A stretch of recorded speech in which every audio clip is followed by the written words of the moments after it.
My first assignment on active duty was as a tank platoon leader in the 1st of 37th Armor, Bavaria, Germany, city of Krellsheim.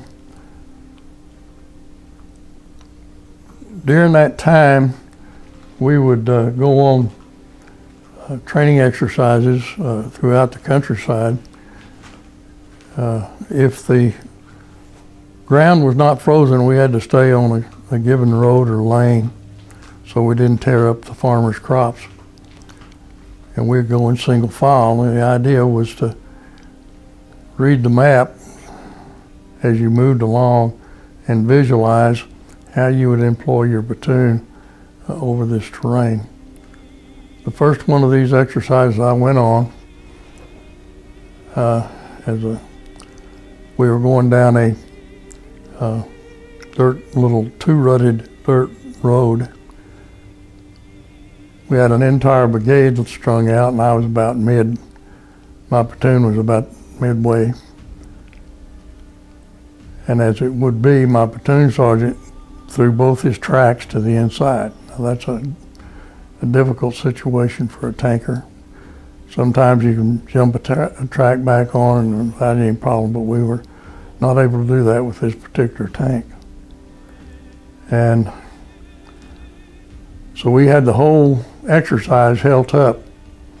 We couldn't get off that little road, waiting while we got my tank, or my platoon sergeant's tank, back on the road. And I looked down the line. There must have been 50 or 60 tanks just sitting and waiting for us to get through. And I looked back down that line, and there was a British officer, exchange officer, coming down the line. He had his winter sweater, turtleneck pullover sweater, olive drab, had a little swagger stick under his left arm,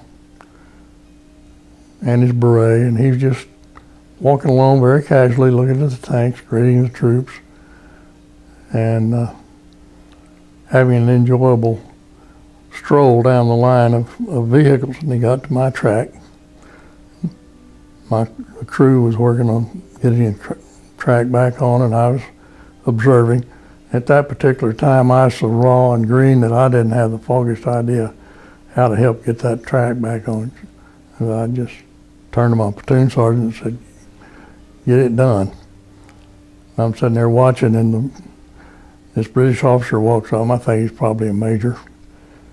And he stopped, surveyed the situation, looked at the track, long pause, didn't say a word. Finally, after what seemed like an eternity, probably no more than a few seconds, he looked at me and said, "Embarrassing what?" Jiggled his little riding crop, swagger stick, walked on down the line, greeting the troops, tipping his beret as he moved along. And he's right, it was an embarrassing situation. First of many embarrassing situations I had on active duty.